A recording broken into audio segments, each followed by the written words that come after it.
Another video on this Trading Tip Tuesday for BNC. Let's talk about taking profit. So there are really kind of a few ways to do this systematically that sort of are devoid of your own personal emotions and market action. I'll start with an example that I did personally for ZQSD back in early 2020. This is a common practice. It's known as selling half on a double. Some people like to give this type of mentality a bad rap, but the general idea is that if you are, let's say you're accumulating between November, December 2019, let's say your average price is 30. My average entry is, down here around 31. That means I'm selling half at 60 or thereabouts, and I'm holding the rest, ignoring the rest, because you've recouped your position, your initial position at that point. The cost of this position at this point at 60 from 30 is 0, right? If you've exited half. So the idea then being is it's a free position, it's a free ride, right? You're not letting runners run, which is another type of taking profit style. You're explicitly, unemotionally buying at 30, selling at 60. You don't care how this looks. You don't care about technicals, fundamentals, news, nothing. You care about nothing. It works well for altcoins because they tend to explode very quickly. And then, like Zcash here, just Eiffel Tower, right back down, right? So this is specifically for taking profit. The conversation is, how do I do it? When do I do it? This is one way to do it, is to sell half on a double. Keep the rest, ignore it, hold it for some period of time that you deem fit. 2 years, 5 years, ignore it. That's really the best case. TD Ameritrade or Charles Schwab, somebody did a survey of which types of accounts made the most money over a period of time, and they found that the accounts that lost their password actually did better than most people, did better than everyone else, because they weren't actively managing a position emotionally, right? So if you're just holding and ignoring it, if you sold half on a double, you can forget about it because it's a free ride at that point, right? You got your money back. You can deploy capital elsewhere. There's no opportunity cost, etc., etc.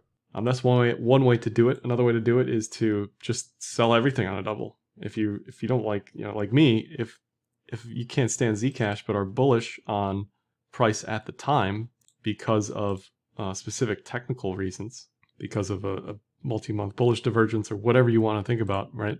Just get rid of it all. Move on to the next one, right? Doubling any position is a dream. That's 100%. Just keep doubling those and you'll be good to go.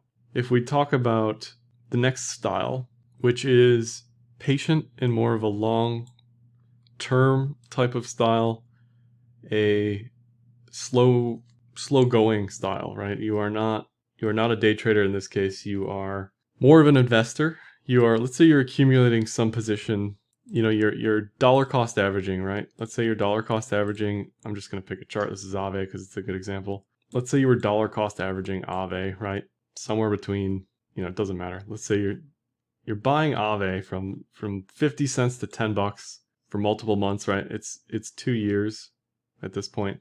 2018 goes by, 2019 goes by.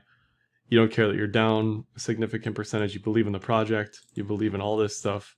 You're just accumulating, right? Whatever you're doing. You develop some core position where the dollar cost average is between $5 and $10, right? And then whatever you deem appropriate as far as taking profit, again, you're not paying attention to news. You're not paying attention to fundamentals. You don't care about any of that stuff. Let's say your average price is, $6.50, whatever it is, right? You have some core position. Another way to unemotionally unload this is to pick some multiple or several multiples and unemotionally just set asks at those levels. Again, this is not letting runners run. This is unemotionally having some sort of system where I'm selling maybe 10%, right? I'm selling some at every psychological level on the way up. I'm selling at 15. I'm selling at 20. I'm selling at 25. I'm selling at 30. I'm selling at 60. Maybe you're selling at every double, right? Let's say you're selling at 6, 12, 24, 48, blah, blah, blah, right? Like, you don't care what this looks like. You're just selling at every single double, 10%, 5%, pick some percentage, make it easy on yourself, right? You don't care what the price is. This is another way to take profit. You're just selling at every double on the way up, or whatever. Just pick a number.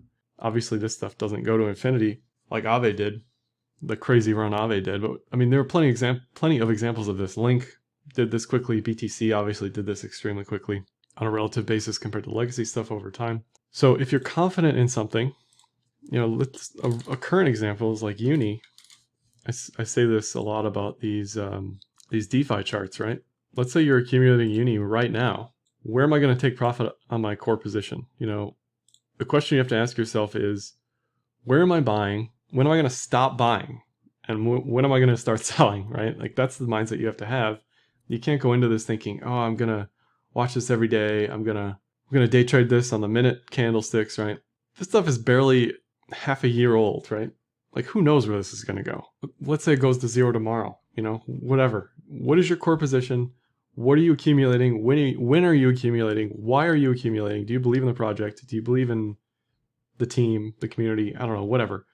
When are you going to stop accumulating is the question, right? If you're taking this investor mentality. And then where are you taking profit, right? So for Uni, let's say my average is let's just say it's 20. And at this point, I'd be selling at the obvious psychological resistances, which are typically 50, 100, 150, 200. Aave is a great example of that. If we go back to Aave and we see how it reacted at those levels, right? There's no coincidence that price reacted at these levels in certain ways based on psychological support and resistance, even numbers, round even numbers, that sort of thing. So accumulate a core position, let it go slowly over time. Take a long time horizon. People hate this so much. I can't even tell you.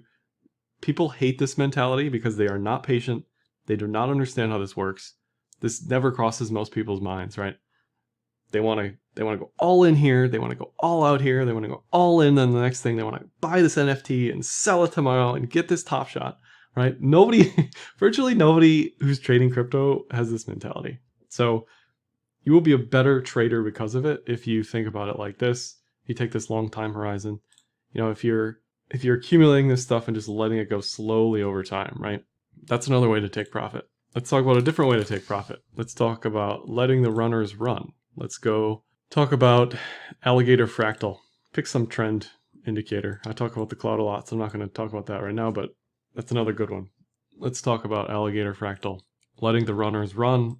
So this is just basic, simple MA crosses rather. And you're looking for the MAs to cross bullish for your entry signal, and your exit signal would be the opposite of that, where everything crosses bearish or starts to cross bearish. And this would be letting runners run at this point. So what does that look like? In this case, as long as we are above whatever your trend metric is, you're holding it, you're not selling it. I'm watching the fractals here as stop losses, and maybe you're getting out of some of your position when we break this stop loss, whatever percentage that may be, right? That's your take profit level. This is a trailing stop loss. It keeps moving up, moving up, moving up. That's your first signal to get out. Your second signal is when we break below the median in this case, or the 50, the 200 EMA, whatever you want to think about it as. So you're out here and you are back in the trade when we break above those EMAs again. We can even simplify this even further and just look at the 50 and the 200, right? We can say when are we taking profit off this? We're letting the runners run. We were amazing. We were long since May based on that 50-200 cross. And we don't even care what price is here. We're letting the runners run.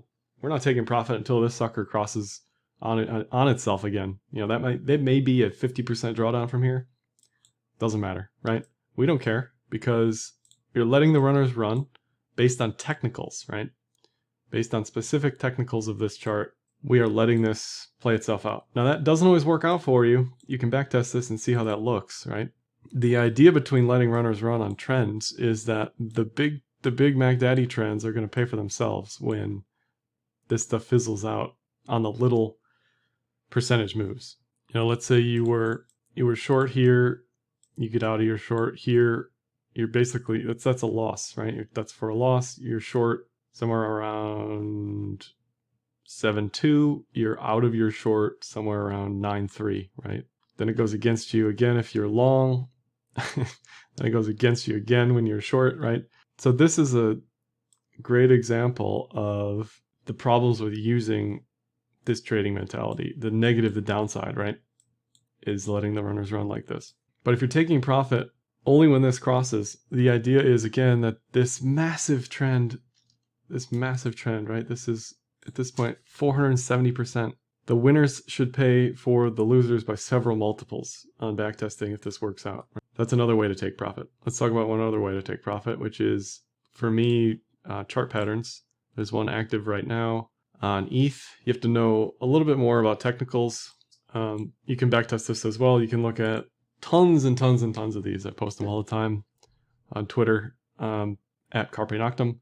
But you can look at, let's get rid of the cloud as well. We can look at chart patterns. You have to know a little bit about chart patterns as far as when to take profit and where. So if we, let's say we start way back here. And the idea is, if you know chart patterns, you know what half of the chart pattern looks like, and you know what to look for in the remainder, right? So we see this setup. I immediately am thinking, okay, we have a shoulder, we have a head.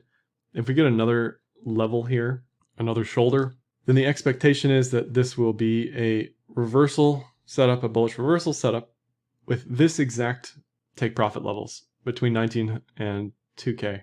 And these are the Fibonacci extensions, 1.618 to the measured move. So for me, my take profit on any trades in this zone, typically these are leveraged trades with big size, so I'm not going to be super confident on letting the runners run, right? Like if I'm investing and letting the runners run or being unemotional about something, I'm accumulating over time and just ignoring it. Like Link, for example, I'll share that in a second, but for me, Link is a buy the 200-day moving average and forget about it until it reaches some target. For this case, I have a specific target in mind, right? So here's the setup. Now we can watch that play out over time. You get your resistance at the neckline again. We get a series of shoulders at that level, and we get our breakout a few days ago, right? Time frame is irrelevant, and none of that matters. The fact that it's ETH doesn't matter. It's the setup. This is what you're looking for. I trade setups more than anything. I like that it's on liquid stuff, but for me, the expectation immediately when this setup is complete, the expectation is 19 to 2K. I'm going to let go of most or all of the position by the time we reach that level, even though it's an all-time high retest. I don't care about any of that stuff. I'm just looking at this setup. We can look at another type of trade like that for taking profit right here. Just the other day, here is an ascending triangle, another type of chart pattern. And we can go all the way back here. And we can say, okay, here's the horizontal level. Here's the diagonal. Again, you have to know chart patterns a little bit. You have to know that this has a bullish bias. This is, by the way, at that time, ETH's all-time high, right? So it's kind of crazy that we're looking for a bullish continuation at an all-time high, but it is what it is. It doesn't really matter where it sits. And the expectation immediately is, okay, we're going here. The expectation is bullish bias. This resolves up. This is the level. That's where we're taking profit, right? And what do you know? It hits that level. Does it go beyond that? Sure. Does it go below that? Sure. But if I'm trading this on leverage with size, a large percentage of my account is what I'm talking about there, then I have one goal in mind, right? I'm single track mind. I am ready to take profit between 16.8 and 18.3. I don't care if I'm a long-term bull on ETH, if I think ETH is going to change the world. None of that crosses my mind because I'm specifically focused on taking profit at that level. One last way to think about it that I'll mention with Link that I'm currently doing myself is sort of related to a mixture of the previous mentalities. You're using the TA to accumulate. So in this case, when I see a chart, it doesn't matter what it is. I don't care about the Marines. I don't care about Sergey. Everything's great and amazing, sure. Doesn't matter, right? I do not care. I'm unemotional. I'm looking at this chart thinking, okay, we've bounced on the 200-day moving average since pre-2019, essentially on the USD chart. I'm going to buy this anytime it comes close to the 200-day moving average. I don't care how low it goes. I'm just going to keep buying, right? So I'm adding to a position every time it gets close to the 200-day moving average. And I like using yearly pivots. Yearly pivots are mathematically based on the previous year's high and lows. And typically the R5 is a really good level within the year for price to reach. So for me, there's a pitchfork on here as well. But for me, in my mind, a couple things. I'm looking at this R5, it's at 60. That says for this entire year, anything beyond 60 is a little much based on the previous year's price action. So I'm ready to let go of most of the position, all of the position at 60. Again, I'm re-adding at the 200. I'm also looking at this pitchfork, which is you get 3 points, projects the rate of change. You get this median line, which is where price likes to live if the trend is intact. And you can see how price has reacted around this level. And this gives you a time component as well. So this says by mid-September, we should see a 60 level. So I will be paying close attention to this in mid-September at the 60 level at the R5. There's a strong expectation we hit that by September. So for me, if you're being unemotional using TA, you don't care about the chart, this is where I'm taking profit on my link bag. So hopefully this helps illuminate some ways around structuring trades for you. You know, you can always use a mixture of everything, which is what I do personally, right? You're holding BTC and ETH, you have a cold storage bag, or you have some DeFi cold storage bag, or some NFT, it doesn't matter, right? But you want to protect yourself from yourself. You want to always think about the long-term viability of a lot of this crypto stuff. Does it have a history of surviving? Does it have a history of selling off continuously? Going all the way back to that Zcash example. I find my best trades come off of coins that I loathe, like Zcash. I can unemotionally be completely detached from the situation, sell everything on that double, right? And get out of it, forget it, don't even think about it. So that's really your goal, is to be unemotional. If you're taking the slow investor mentality, you're selling half on doubles, you're selling 10% on doubles, whatever you're doing a mixture of that. You're doing a mixture of some understanding of TA, taking profit at specific levels that make sense. For Link, maybe Link hits 100, right?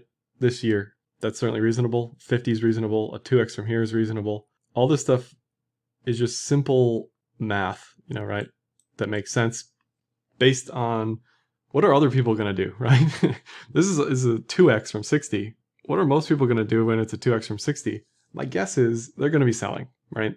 My guess is most of this DeFi stuff is always going to have some sort of psychological resistance at any 2x, regardless of what it is, regardless of the community. So let me know how you're treating all this DeFi stuff in the comments below, as well as just general trading strategies, things that have helped you along the years for taking profit, and happy trading.